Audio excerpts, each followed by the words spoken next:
এই মাঠ সংস্কার করার জন্য প্রায় ২ কোটি টাকার বাজেট আসছে। আমরা চেকও নিয়ে এসেছি। বিশ্ববিদ্যালয়ের শিক্ষার্থীদের কাছে আমরা রেগুলার যাচ্ছি, তাদের কথা শুনছি। সে আলোকে আমরা আমাদের কাজগুলো রেগুলার বাস্তবায়ন করার চেষ্টা করছি। ডাকসু যখন আমরা দায়িত্ব নিয়েছিলাম, আমরা বলেছিলাম আমরা শিক্ষার্থীদের নেতা হব না, আমরা তাদের প্রতিনিধি হব।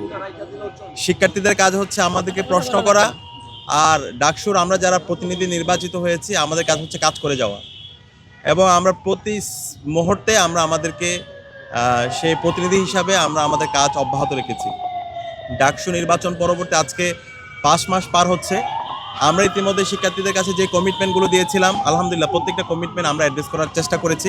কিছু কাজ ইতিমধ্যে বাস্তবায়ন হয়ে গেছে, কিছু কাজ প্ল্যানিং অবস্থায় এক্সিকিউশন লেভেলে আছে। তো আলহামদুলিল্লাহ আমরা যেই কমিটমেন্ট দিয়েছি প্রত্যেকটা কমিটমেন্ট বাস্তবায়ন হবে। তার চেয়ে আমরা বহুগুণ বেশি কাজ করে পরবর্তী যারা আসবে তাদের জন্য চমৎকার একটা ক্যাম্পাস রেখে যাবো ইনশাআল্লাহ। আজকে আমরা এসেছি ঢাকা বিশ্ববিদ্যালয় শারীরিক শিক্ষা কেন্দ্রের এখানে আমাদের যে উন্নয়ন প্রকল্প সেটার অগ্রগতি দেখার জন্য। বিশ্ববিদ্যালয়ের শিক্ষার্থীদের অনেক দিনের দাবি, বিশেষ করে নারী শিক্ষার্থীদের তাদের জন্য একটা আলাদা জিমনেশিয়াম করা। তো এর আগে এটা নিয়ে অনেক কথা হয়েছে, আলাপ হয়েছে, বিভিন্ন স্মারক দেওয়া হয়েছে বিশ্ববিদ্যালয়ের প্রশাসনকে। আলটিমেটলি এই জিমনেশিয়ামটা হয়নি।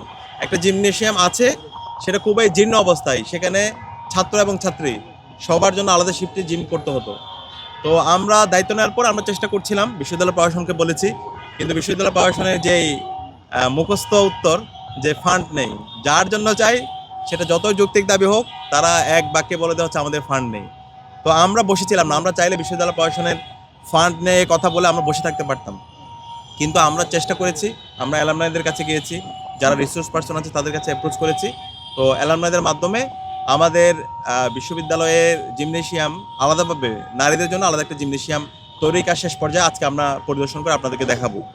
একই সাথে আমাদের এই যে শারীরিক শিক্ষা কেন্দ্র সেন্ট্রাল ফিল্ড, এই মাঠটা দীর্ঘদিন ধরে মানে প্রতিষ্ঠার পর থেকে ওইভাবে সংস্কার হয় নাই, জাস্ট হচ্ছে কিছু অবকাঠামোগত কাজ হয়েছে। তো আমরা দায়িত্ব নেওয়ার পর আমরা বলেছিলাম এই শারীরিক শিক্ষা কেন্দ্রে আমরা আমূল পরিবর্তন করব। সে আলোকে আমরা বিভিন্ন জায়গায় অ্যাপ্রোচ করেছি। সর্বশেষ আমাদের বিশ্ববিদ্যালয় ভিসির সহযোগিতায় বিসিবি আমাদেরকে ফান্ড করেছে এবং ডক্টর আসিফ নজরুল স্যার আমাদেরকে সার্বিকভাবে সহযোগিতা করেছে। এই মাঠ সংস্কার করার জন্য প্রায় ২ কোটি টাকার বাজেট আসছে। আমরা চেকও নিয়ে এসেছি এবং একটা কমিটি হয়েছে এবং খুব দ্রুত সময়ের মধ্যে পুরো মাঠ সংস্কারের জন্য কাজ শুরু হয়ে যাবে। এবং এর আওতায় এই হচ্ছে বিশ্ববিদ্যালয়ের শারীরিক শিক্ষা কেন্দ্র মাঠ, এটা একটা আধুনিক সেন্টার হিসাবে রূপান্তর দিতে পারবো। একই সাথে আমাদের যে ইনডোর যে রুমটা আছে গেমস রুম, সেটাকে আমরা আধুনিকায়ন করব এবং খেলাধুলার যে আধুনিক ইনস্ট্রুমেন্টগুলো দরকার সেই ইনস্ট্রুমেন্টগুলো আমরা ব্যবস্থা করব। এবং এই মাঠকে ফুটবল, ক্রিকেট থেকে শুরু করে যত ধরনের খেলাধুলা আছে সেই খেলাধুলার জন্য উপযোগী করা হবে। একই সাথে মাঠের নিরাপত্তা নিশ্চিত করা। আপনারা জানেন এই মাঠের মধ্যে আগে এখানে হচ্ছে মাদকের আখড়া ছিল, এবং এই মাঠটা যেন আমরা নিরাপদ করতে পারি পুরো মাঠে সিসিটিভি স্থাপন করা। এবং এই যে মেডিকেল কলেজের যে গেটটা আছে এদিক দিয়ে বহিরাগতরা আসে এবং এখানে এসে বিভিন্ন ধরনের অকারেন্স তারা ঘটিয়েছিল, এটা যেন না হয়। পুরো দেওয়াল দিয়ে মাঠটাকে সুরক্ষা নিশ্চিত করা এবং যা যা করা দরকার এই সকল কাজগুলো আমরা করব। তো আমরা কথার চেয়ে কাজ দিয়ে নিজেদেরকে প্রমাণ করতে চাই, আমরা গলাবাজি করতে চাই না। শিক্ষার্থীদের কাছে আমরা আমাদের কাজ দিয়ে আমরা নিজেদেরকে প্রমাণ করতে চাই।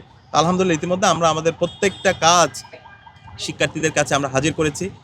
ইতিমধ্যে আমরা সেন্ট্রাল মসজিদ দেখতে পেয়েছেন, সেন্ট্রাল মসজিদে আমূল পরিবর্তন হয়েছে। ৬৫ বছর পরে এই সেন্ট্রাল মসজিদের সংস্কার হয়েছে এবং এই মসজিদটা খুব দ্রুত সময়ের মধ্যে একটা কমিউনিটি কমপ্লেক্স আমরা স্থাপন করব, যে এই মসজিদের মধ্যে নারীদের জন্য নামাজের বড় জায়গা থাকবে, ওইখানে সেমিনার রুম থাকবে, ওইখানে লাইব্রেরি থাকবে।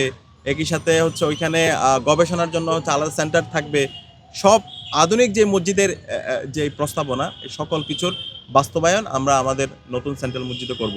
এর বাইরে আমাদের ক্যাম্পাসের প্রত্যেকটা হলের মসজিদগুলো আমরা সংস্কার করছি, উপাসনালয়গুলো আমরা সংস্কার করছি।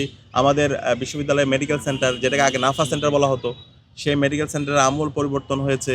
এর পাশাপাশি আমাদের টিএসসিতে নাগরিক সেবা কেন্দ্র হয়েছে, যে নাগরিক সেবা কেন্দ্রে শিক্ষার্থীরা এখন টিএসসিতে গিয়ে তার পাসপোর্ট থেকে শুরু করে যত নাগরিক সেবা দরকার সেই সেবাগুলো তারা নিতে পারবে। এবং সবচেয়ে বড় কাজ হচ্ছে বিশ্ববিদ্যালয়ে ২৮৪১ কোটি টাকার একটা অধিকতর উন্নয়ন প্রকল্প এসেছে, যে প্রকল্পের আওতায় ছাত্রীদের জন্য ৫টা হল এবং ছাত্রদের জন্য ৫টা হল, মোট 10টা হল নির্মাণ হবে।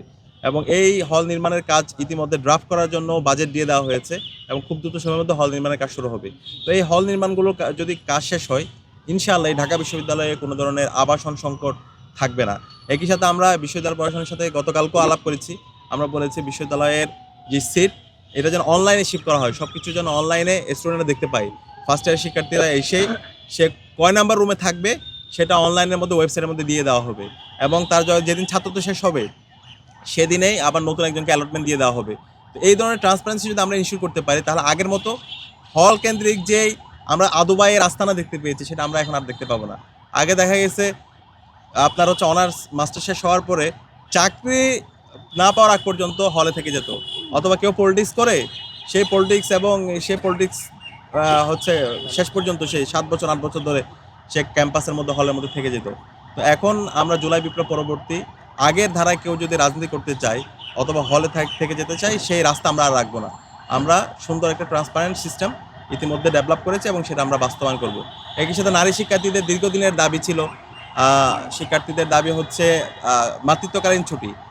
এই মাতৃত্বকালীন ছুটি ইতিমধ্যে সিন্ডিকেট অ্যাপ্রুভ হয়েছে এবং খুব দ্রুত সময়ের মধ্যে এটা বাস্তবায়ন আপনারা দেখতে পাবেন।